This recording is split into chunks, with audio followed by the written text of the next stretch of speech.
Hey guys, welcome to Pro Gun University, and today we're going to teach you how to choose a gun holster. So, you got your carry permit, you bought your gun. The first thing you're going to do is go out and buy a holster so you can carry, right? Wrong. First thing you're going to do is you're going to go out and you're going to buy a good gun belt. Not a department store belt, a good leather gun belt, preferably with a steel core. I use a Relentless Tactical gun belt. It's just fantastic. It doesn't bend or get deformed. I did a review on that. You can watch that as well. But a cheap belt, especially a department store belt or a nylon belt, is going to make even the most expensive holster worthless, and it's just not going to work for you. And you're going to go out and you're going to blame the holster, and it's not the holster, it's the belt. So I wanted to get that out of the way. Selecting a holster, a lot of people say, well, what kind of holster should I get? Well, there is no answer for that. A holster is basically a personal choice, and the only holster that's the right holster is what works for you. And you're going to have to try a few of them before you can figure that out. If you get it right the first time, honestly, you're just lucky. But I'm hoping that by the end of the video, you'll be able to at least get it right the second or third time instead of the fourth or fifth time. I have a box of holsters that just didn't work out for me. Everybody has their own opinion. What works for me may not work for you, and vice versa. So let's go over the materials. First is a nylon holster. And nylon is very soft. It bends. It's breathable. They're pretty generic. They're not actually made for a specific gun. But what I like about this is that my nylon holster can fit, 3 or 4 of my different revolvers. So I like that. The other drawback of the nylon holster is once you draw your firearm, it will collapse, and you'll need to take the nylon holster out of your waistband and reholster the weapon. So I just wanted to clarify that. There's also a very unique holster. This is a Remora no slip, no grip holster. Doesn't use any belts or clips or loops. Basically, you put the gun inside the holster and you stick it inside your waistband, and it's the friction from the waistband that holds it in place. What I like about it is it's soft and pliable. It's made out of the material like that the football players have on their gloves. And you just stick it in there, but you can move it to any place you find comfortable. But again, just like the nylon, when you draw your weapon, it will collapse. So you need to take the holster out before you reholster your weapon. So I just wanted to clarify that. Next up is Kydex. The Kydex is basically, it's a plastic that's heated and molded around your firearm. These are made specifically for your gun. They usually have tension screws on the bottom here, and they fit very nicely. Once they lock in like that, they're very secure. It won't come out until you pull it out.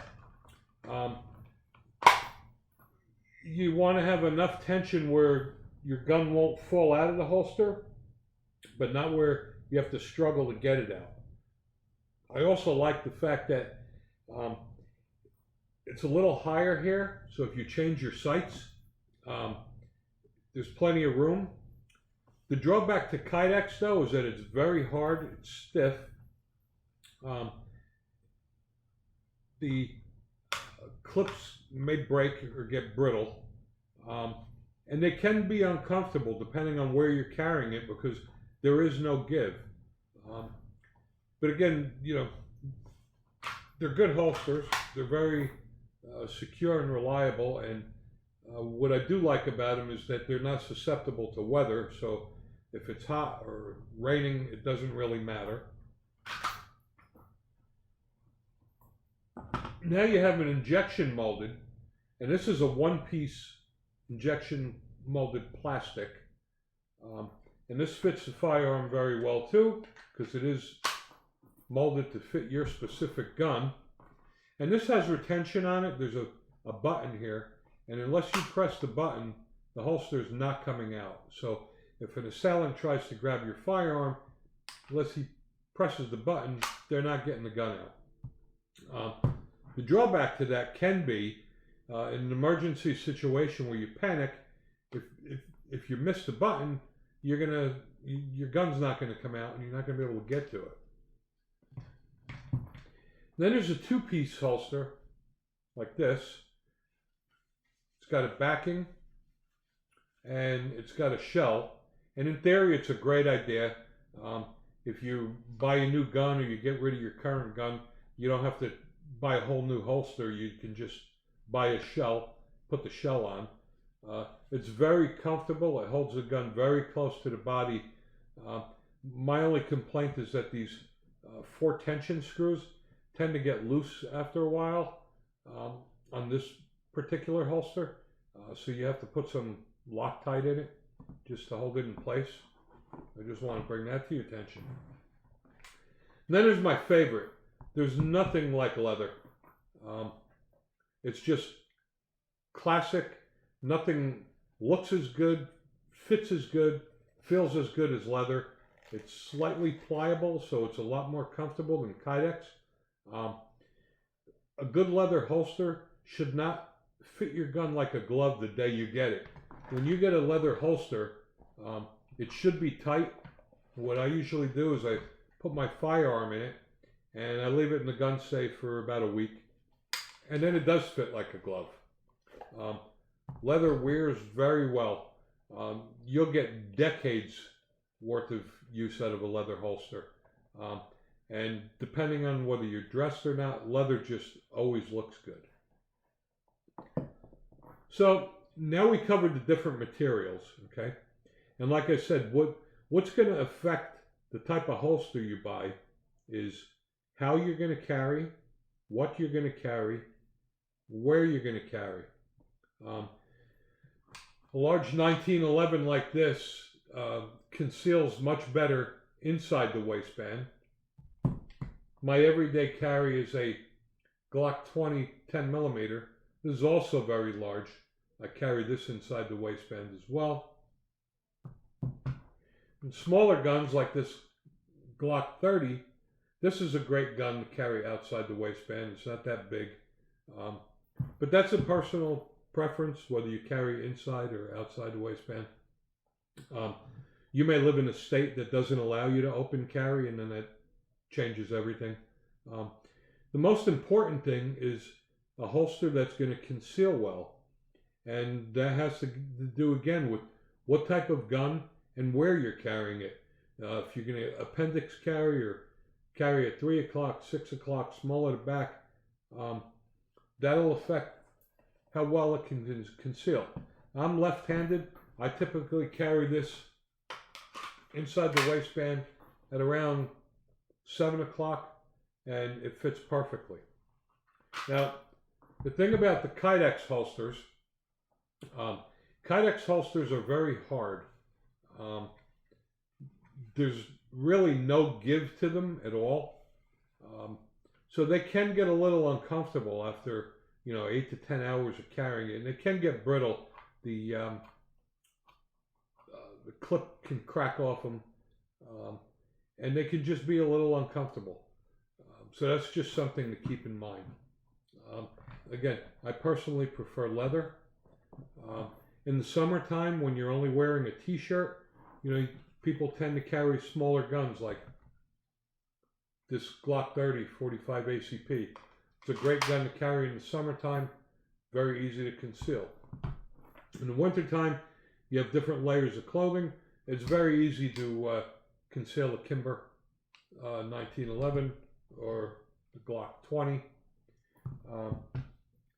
it's a personal choice. Um, what works for me may not work for you, and vice versa. You may have a friend that you asked, what holster would you recommend? He recommends, holster X, but that may not work for you.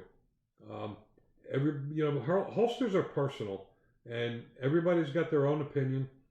Um, the holster that's the right holster is the one that works for you, functions properly for you, and is comfortable for you. I've went out and I've purchased a bunch of holsters that were highly rated, and I paid a lot of money for them, and they don't work out too well.